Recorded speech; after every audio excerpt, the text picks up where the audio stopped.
And I am George.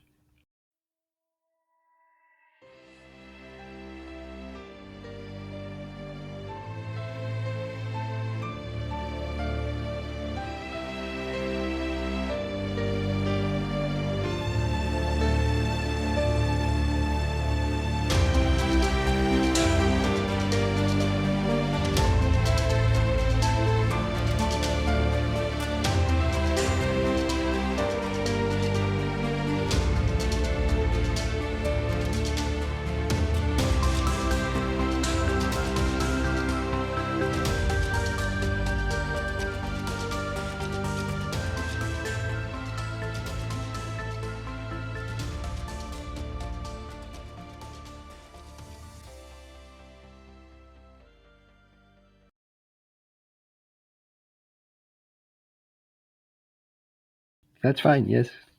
Okay, good. He is an environmental activist and renowned neuroscientist. Has identified and named more brain areas than anyone in history and published 57 books. Uh, let's see. So, your latest book took 21 years to develop and publish.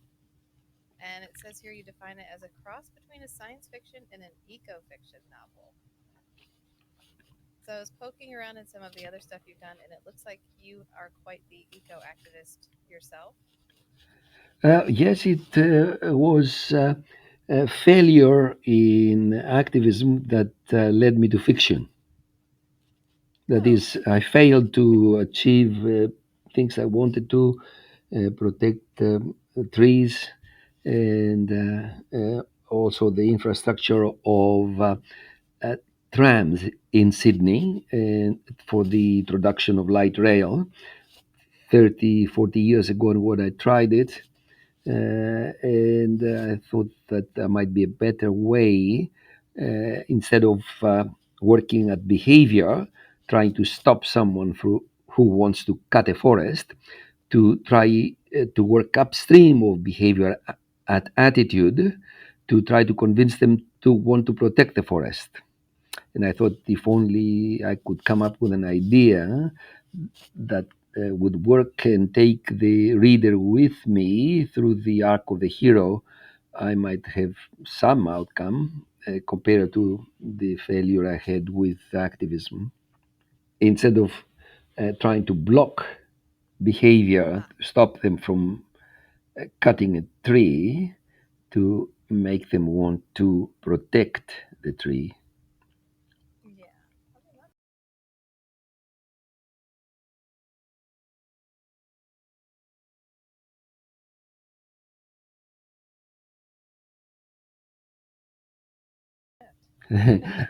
Well, that's the nicest compliment anyone can give me. In that spending having spent so much time, uh, it is nice to receive a positive comment. So this book took you 20 years to write, and you intend this to be your only fiction novel? Yes, I have said what I wanted to say, and given that it took me 21 years to write, there isn't time for another one. It had its slight moments as I was sitting putting the final touches on it before sending it to the publisher. A friend came along and she asked, "How is the book going?" I said, 21 years and still haven't finished. She said, "My cousin's novel was published posthumously." I said, "You are giving me hope."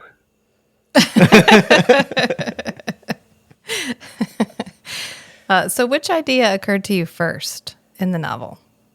It actually all came out of one of the pre Christmas parties in one moment, the basic plot. Uh, a friend asked me, said that if you're going to uh, Spain, you should go and see San Juan de Compostela, where the bones of St. James are buried. Uh, I thought, why not get some DNA and see what the guy looks like? And then I thought, why not someone far greater?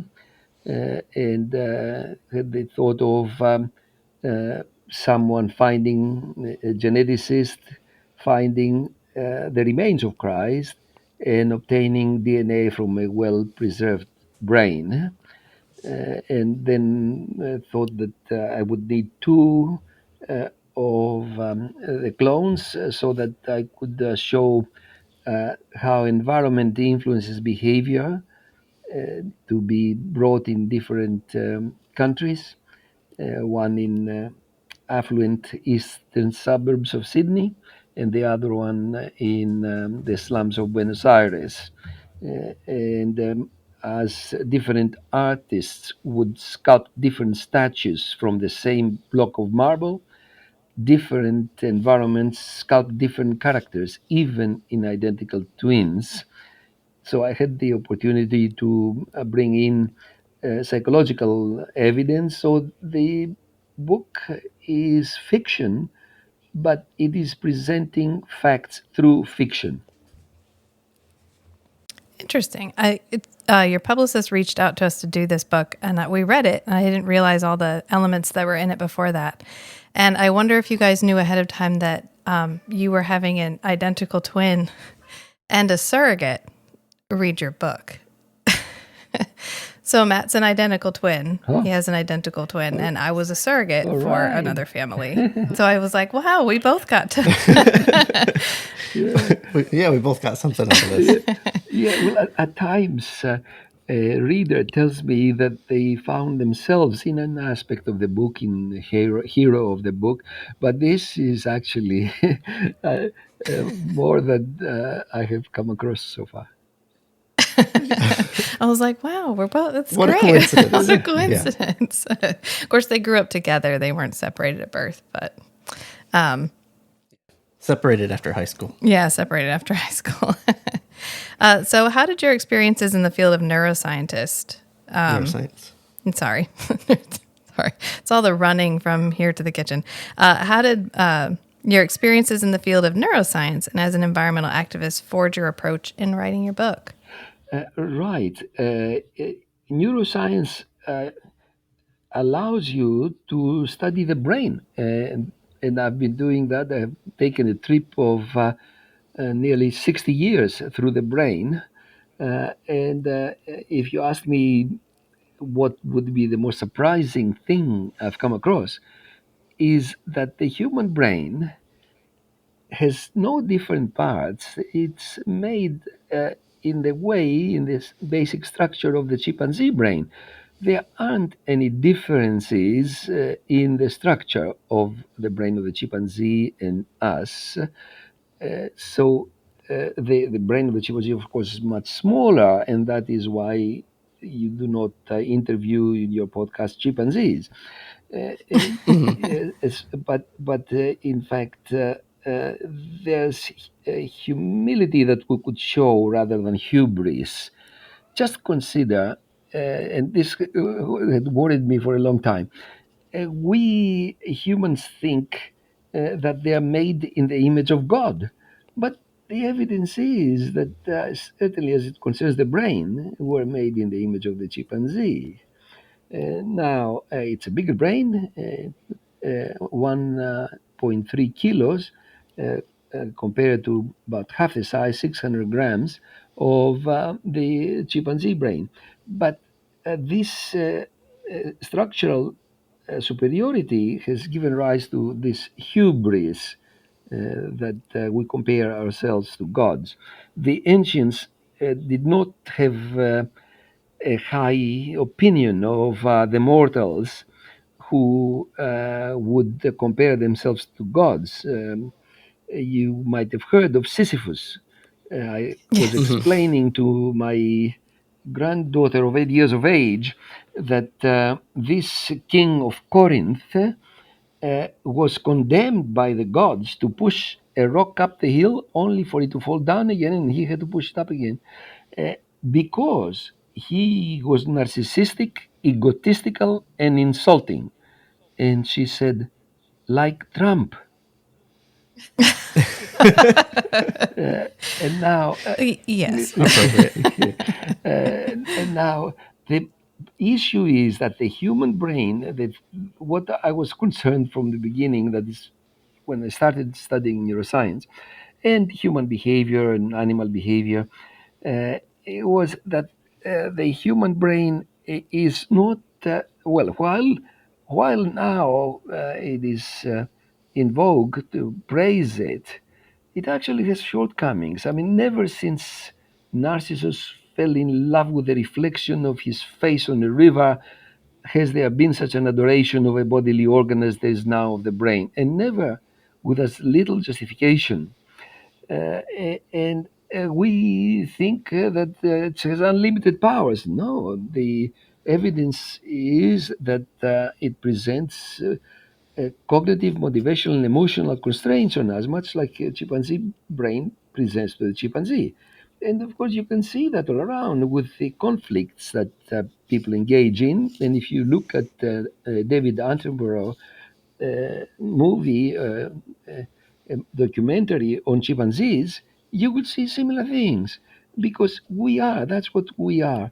We need to understand that there's a huge task that we're confronted with, the task of constructing a sustainable environment. It's not a small thing. And again, I'll borrow some words from my granddaughter to explain to you how big the challenge of the environment is. I asked her to tell me something she would do today that would not pollute the planet. She said, running. I said, that's good. But if you run, you will wear out more shoes and factories will have to make more. She said, running barefoot. I said, that's good. But if you run, you build up your appetite and they will have to slaughter more chickens to bring them to you to the city to eat. She said, sitting in a chair. I said, that is good, but to make a chair, you have to cut a tree. Then lying on the ground naked, it is difficult to construct a sustainable society. And we are working with, who have a major environmental problem, trying to solve it with a problematic brain. And humans think that they are somehow uh, possessed by spirits of sorts. That is, they think, for example, that they have a soul, that they have free will. But if you look at it, alas, poor humans, neuroscience doesn't need the soul to understand the brain and modify behavior. Psychology lost its soul in the 1930s. Psychologists do not use the word soul, it's not required to understand behavior, to modify it for those who want to um, correct something about their behavior. On the other hand, they think that they are free to decide, to choose. They don't understand that they are slaves of yesterday, that they are behaving according to two and only two factors. One, the genetic endowment which they inherited from their parents, over which they have no choice, and the environmental influences on that environment, again over which they have no choice. They don't choose whether their mother, when they were fetuses, was smoking. They don't choose if their grandmother was taking drugs, which there seems to be some evidence that the epigenetic influences, affect behavior in one or two generations later. So they have to understand. We have to understand our limitations. That we do not have free will. That our consensus is manufactured. Is depends where you were born, what behavior you will display. By and large, of course, you would have exceptions that will go to the contrary. Even they, of course, if you look closely, you'll find some reasons for that. That is, behavior is not uncaused. Behavior is caused, and if we understand this, in the helpless state we are, we might stop constructing mousetraps. We are mice constructing mousetraps, splitting the atom. This is the issue I have with the brain. I've been studying it, and I'm impressed with the problems it presents to us, which are consistent, of course, with evolution that it helped us overcome the conditions that were present then. But it's not suitable for today's environment, which the brain has created. So we need to understand, know thyself, the ancient God. Well, it is engraved on the pronouns of the temple of Apollo in Delphi. Know thyself. Well, we don't know ourselves. The fact that we actually lack both, at least there's no evidence that there's a soul in us, any ghost in us, that could be possibly rise, uh, raise us to higher levels, or that we have free will. There's no evidence for that in neuroscience. That is, most neuroscience would agree with that statement that we are slaves of yesterday. Uh, some don't, and of course we don't adjudicate this on the basis of a vote. But just to alert you that nearly all would agree that either there's no free will at all, or it's freedom light, just some marginal capacity to influence things. And if we are aware of our limitations, we might act accordingly and construct a world government that would not have wars. You don't have a war between Nevada and California. And similarly, there shouldn't be wars, especially after countries more and more will be acquiring nuclear weapons that would be capable of eliminating all life, of our life anyway, from Earth. And there, at the same time, you have people who believe in the true God. There are people who believe that they want to see their God. Well, that would be beyond belief that they would be happy to take that step, which again we place ourselves at the mercy of chimpanzees who have just a larger brain. Hmm. A lot of those themes are definitely reflected in the story. Yeah. I read an interesting, I guess, study or book one time where they were discussing how um, when you see the fall of civilization, you usually see the fall of like science and reason first, and then the rise of religion. Just in like our brains, of course, are not as complex as we think they are. And so we get to a level where we literally cannot handle the complexity that's being thrown at us. And so we just uh, plead the fifth and go straight for like, well, I'm going to let God handle that. And I wonder what your take on something like that might be. Right. Like, Yes. Well, Paul Ehrlich mentioned that who can expect the Enlightenment to come. The Enlightenment was the time that humanity thought that they should not be following dogma. They had enough trouble with the Hundred-Year War on the basis of the sexual behavior of King Henry VIII, and Protestants and Catholics slaying one another, worshiping the same God, but nonetheless just slightly different interpretations of the Lord of Peace. And uh, at that time, they said that we must listen to science. That will be our guide. But now you find a lot of people don't do that. And of course, the indications are that the facts don't matter so much as emotion. That is, the appeal is to emotion rather than to evidence.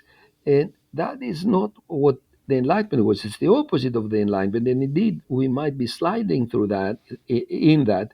That is the erosion of democratic institutions, especially in your country, where I lived in the 1960s, and there was hope that we will convince people to abandon the Vietnam War and to have equality between the races.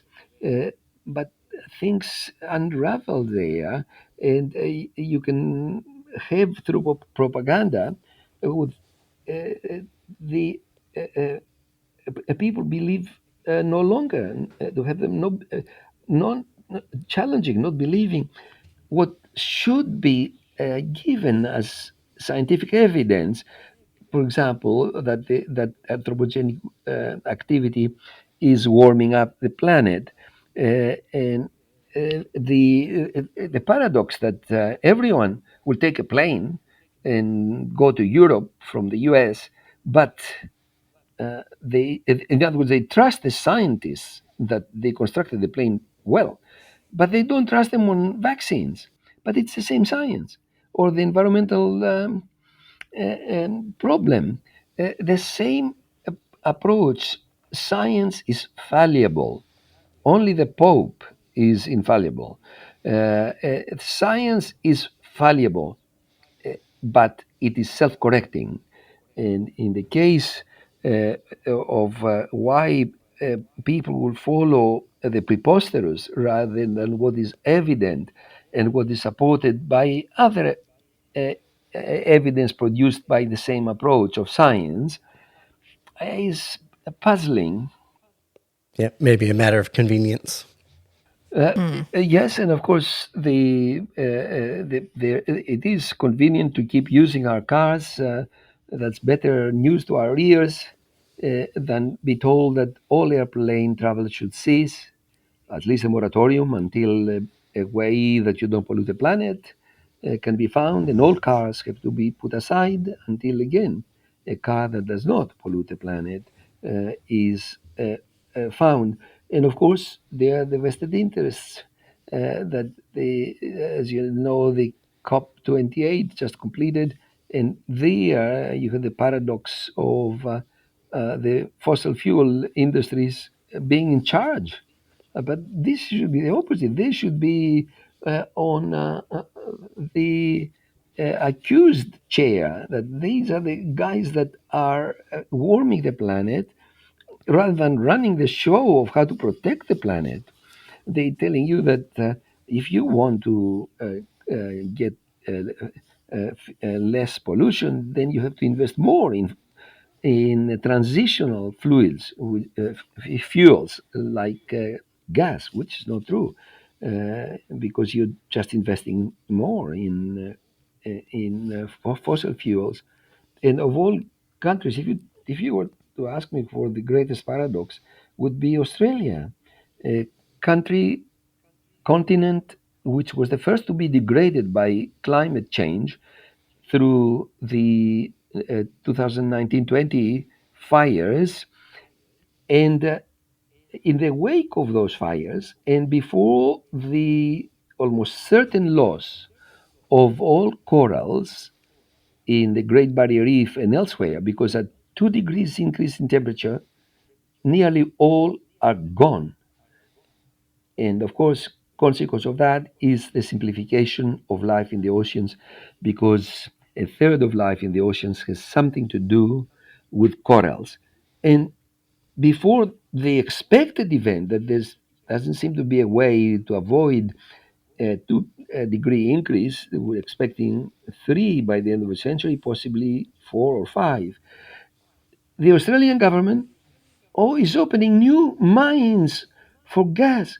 But even the IPCC, the Intergovernmental Panel on Climate Change, said that there should be no new mines. And Australia, who is one of the principal, if not the principal, victim of climate change, is opening new mines. But it makes no sense. But of course, governments will not be able to overcome the propaganda, even if they wanted to, of the fossil fuel industry. Yeah, there's a lot of money there. Specifically, $28 trillion Yeah, that's a lot of money. in reserve. Yeah. So I can see why you decided to craft a story to try to, I guess, maybe shift the culture for future generations rather than try to directly attack that kind of machine. Yeah, well, my aim was not low, it was to reset religion, science, and culture. Probably I'll be ignored, as most books are, but that is what's required. And the reason that I chose Christ as the person to bring back rather than someone else is because the first Christians did make a big change. Uh, they took over the Roman Empire and they were good. I would say that about some of the religions, the Christian religions now. I mean, specifically, if you ask me what I would tell the Pope had I had an audience with him, uh, I would ask him, well, why is the prophylactic evil when it can assist you in planning your family? I mean, like HIV. I remember a time when HIV was florid, and the bishops, archbishops in various countries of the Vatican came up with the same statement as though they were reading the same thing. It must have been reading the same thing. That the prophylactic is not a foolproof protection against HIV. Of course, it's not. But it can protect 99% of the time, and they were prepared to get people sick rather than go against the dogma that prophylactics must not be used for whatever reason, that the God must have as many kids out of you as possible. And this results in overpopulation. And the environmental impact equals the number of people times how much each one of us pollutes. So if you double the people, you double the impact, negative impact on the environment. If you double the affluence, of course, how much each one of us pollutes, again you double the impact. But one of the places where you can make gains is to assist people are who do not want to have additional children, not to have them. And this is where the story takes you to Argentina, an unlikely country given the deep religious uh, fervor that they have. But the students, medical students, are different. The students are often different. That they demand that Argentina works with other nations to reduce human reproduction to sustainable levels. And there is a uprising and consequent imprisonment of one of the heroines of the book. Yeah. Yeah, we know all about that. We're in the rural South North Carolina, so of America, where reproductive rights are a big topic right now. So Yeah, but it's funny. The church has no business in the bedroom of people. so your book is eco-fiction, and I know there's some eco-fiction out there that I've read, like Ishmael and some other books from the 60s and stuff, but it's never been a very big genre. What are the challenges of trying to publish in such a niche, sort of thread the needle between science fiction and science fact? Yes. Well, the challenge I had is to make it as approachable, the material I presented, but in some ways, this is the domain I was familiar with, and therefore, speaking of the subject of my interest, which is neuroscience and the environment, was easy for me. I've been teaching neuroscience and environmental psychology, so that allowed me to present the facts that I was aware of. The challenge for me, the real challenge was uh, to make the book so that each sentence carries weight, that there is a way, the way I took lessons. And I had a number of friends, writers, friends who stayed with me, correcting me. Some of them spent weeks on the manuscript. That's why it took so long as well. And to write something that is worth reading. It's another thing. In science, you can say the thing and it doesn't have to grab you, to arrest you, but in literature, it's different. And I can tell you it's far more difficult in literature. Yeah, agreed. I can imagine. So, do you see your story as a story of hope? The stories that is the uh, protagonist, for two of the protagonists, there is some hope, as you might have noticed at the end. But for the world at large, the evidence I wanted to, or at least the prediction I wanted to make, is that this generation is constructing the conditions for the extinction of its own progeny in a terrestrial inferno. So there's not much fun in that, uh, but it is the case that increasingly number of scientists are taking.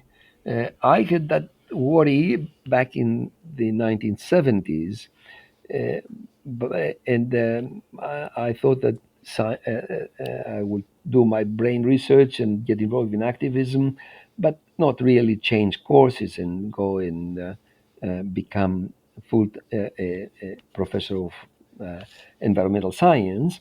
But then increasingly, we were going in the wrong direction.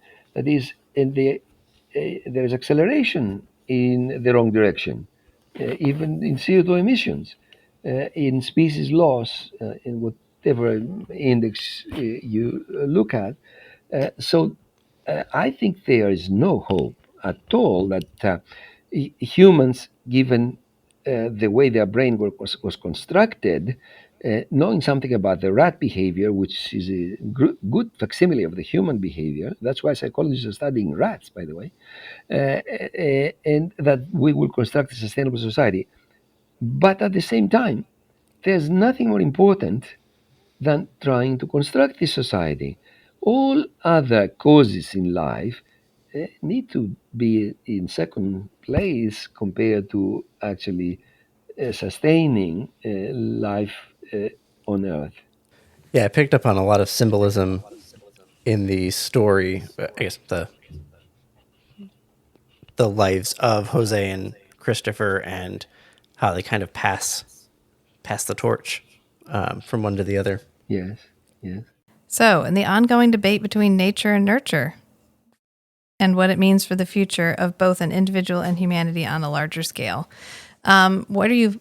Obviously, you're far on the side of nature, given our discussion about chimpanzee. But do you think that nurture can help at all? Can we teach parents to guide our little baby chimpanzees to be better people? That's right. well, well put. The evidence in psychology is that it is nature via nurture. They are both important. And all studies that have looked at this, even in things that you might have thought were predetermined by genes, like schizophrenia, if, let us say, Matt is schizophrenic, the probability of his identical twin being schizophrenic is 50%. That's a huge burden, 50 times more probability than if they were unrelated. But at the same time, it is not 100%, which means that the environment also has a role to play in this. So the uh, indeed, I wrote the book so that through education, someone might become sensitized to the environment. So, of course, I believe in all psychologists do in environmental influences. In fact, when we say that we are slaves of yesterday, look at this, Rachel and Matt. The psychologists are so clever. They discovered that today is tomorrow's yesterday. And they take the person today who has a problem a bereavement, something, and they work on them. And tomorrow, under similar circumstances, their response would be different. So, of course, we have predilections, genetic, which we share with the rats. You should see avarice in rats. In case you think humans show avarice, rats, they'll stuff their room with pellets of food and they can't get into their room. Uh, uh, so we have predilections, we which served us well for the time the brain evolved. Now the brain hasn't changed in the last 100,000 years, probably significantly. It hasn't changed, and yet we find Mhm. ourselves with quite a different environment where, if you take everything that you can take, then you will actually damage the commons. So there are the environment plays a major role. All psychologists consider that, and they become the environment of the subject, of the patient, when they work with them. Have you heard of John Vervaeke? He's a cognitive scientist at the University of Toronto. He's been doing a lot of work on how do we develop a culture that's sustainable. Yeah, I haven't heard that. He did a long lecture series that's up on YouTube called "Awakening from the Meaning Crisis," Yes, and there's a lot of it resonates with a lot of what you've been saying here and what was in the book. right. Yeah. I've listened to this 50-hour lecture series Uh-huh. like 4 or 5 times, Yeah. and it's been very informative for me for a lot of things. Yeah. No, no. But there are other people, I think, Yeah. doing a lot of work along the same lines of what you've been discussing.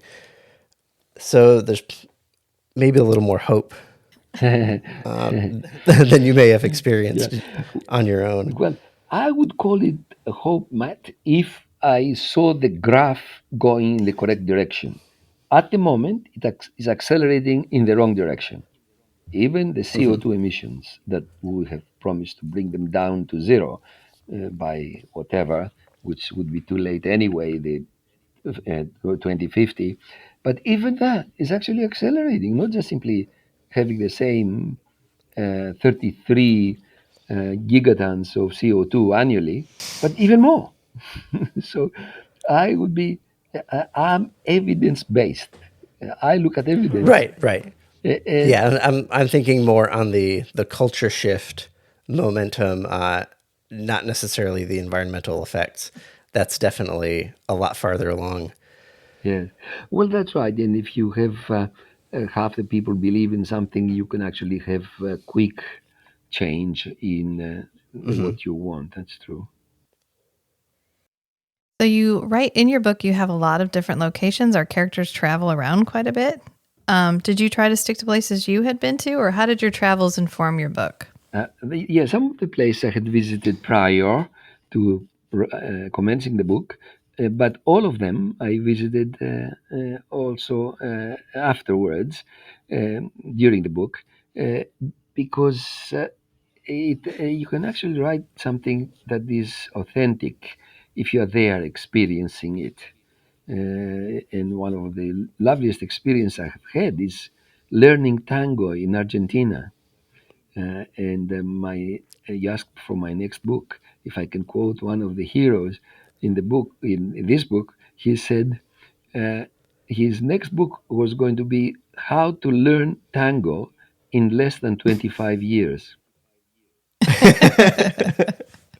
Yeah, so and it is magic to be in the Amazon, sticky and difficult too, but also magic. And it is always is awe inspiring to be in the places that Christ suffered, in the Golgotha, in the top of the hill there. Even for an atheist like me, um, it was a pleasant aspect of the book to actually visit these places. So, do you fall in the same line as our first heroine in the book, where she both believes that Christ is a great man but doesn't believe in Christ's divinity? Yeah, that's right. In fact, the only person who would dare think of cloning Christ would be an atheist or non-Christian anyway. That's fair. Mhm. Yeah, that's fair. So, thank you for spending time with us today. Well, it has been Hopefully, we're a not keeping you from pleasure, anything fun. Rachel and Matt. And if I can wish to your audience that, yeah, to have a nice time, but to also to wish them that their brain shrinks less than expected for their age. That's a good. That's a good one. Yes. One of the best wishes for well-being. Yeah.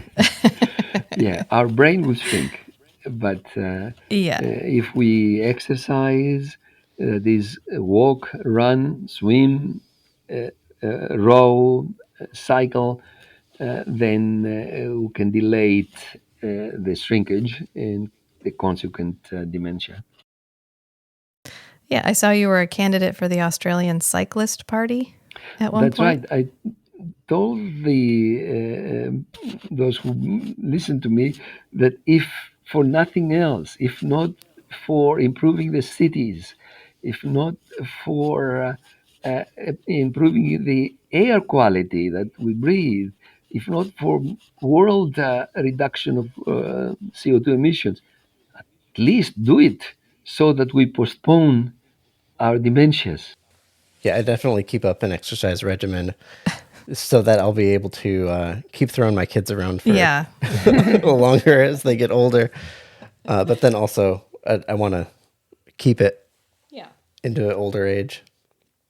Yes, exactly, exactly. So, on your Wikipedia article, it says you have the 14th out of the top 100 most cited of all time books, The Rat Brain and Stereotaxic Coordinates, which we did notice you worked into your book as well. That goes, oh, that one. That's the one you wrote. So when you guys were writing that all those many years ago, did you imagine it would be as influential as it has become? Well, we were initially knocked down by all the people who approached to do the book, even the University of New South Wales Press, where I'm working here at the university. But eventually, we found a local outfit of academic press who agreed to do it. We were convinced that we had something good in our hands, and we thought that it has to be good.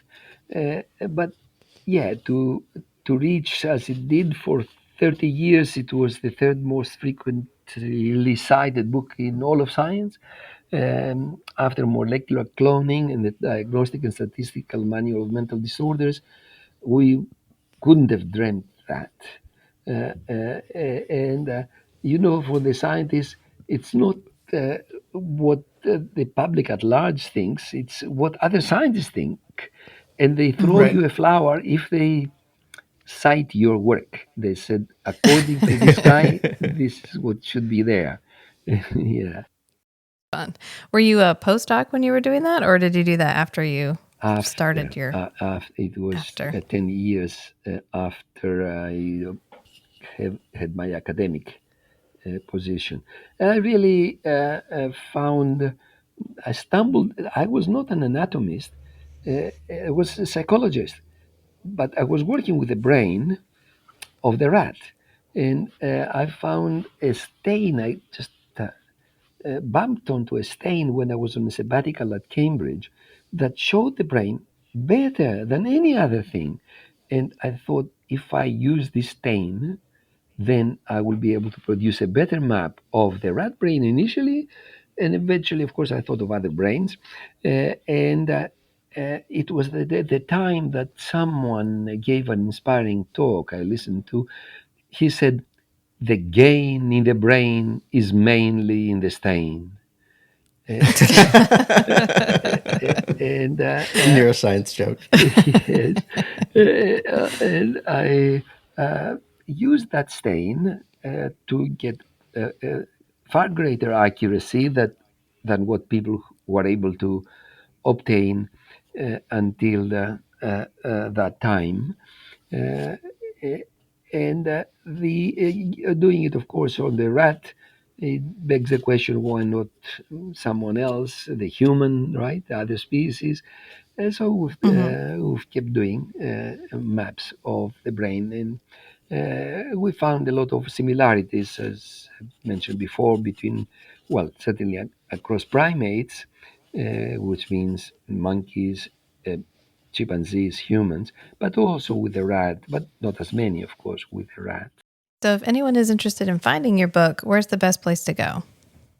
And possibly Amazon and um, Barnes and Noble. Okay. And if they write to me, I'll send them a free audio version of the book, Oh, a free one. nice. And they can find my email. It's not difficult. Okay. Yeah, just some quick internet searching. I saw it on your personal website, your academic website, your LinkedIn page. Yes. I can put in our show notes too. I just want to make sure people can find you if they want to. So are you staying in town for the holiday? Yes.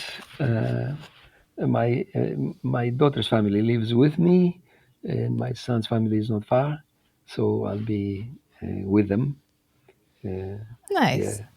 That's a lovely way to spend the holiday. Yeah, it's nice to be close to family. Yeah. That's one of the reasons we're where we are, is to be close to family. Oh yeah. That is right. It's such a pleasure to see. It's too early for you, but for me to see grandchildren, interact with them, and some of them actually will present to you a different view of than what you thought was the case. Yeah. I'm already And surprised by our own children. friends, of course, here in Australia, especially, we have a lot of parties. So, like last night, I had 54 people in my house discussing how to construct a sustainable society, by the way. Good All right. light Yeah. party banter. A good way to spend your time, definitely. Yeah. Well, thank you very much, George, for coming and talking to us today. Thank you for your Really interest. appreciate I'm it. impressed that you both read the book. You could easily have allotted it to one of you, but you both bothered to read it. Yeah. Oh, we like to do it together because we usually discuss as we're reading. So I feel like Yeah. it's easier that way. From my end, if by chance you find another of your um, brethren podcasters who might want to have me on their show, I want the book to be heard of. And I would be appreciative if you let me know, you let them know, and give them my Certainly. email Yeah. if they want to approach me. Hmm. Yeah. Absolutely. Yeah. I thought we did well. Perfect. I'm glad of the things you asked me. Sometimes the strangest things are the most beautiful, too. So be who you are and love what you love. Until next time, friends. Bye.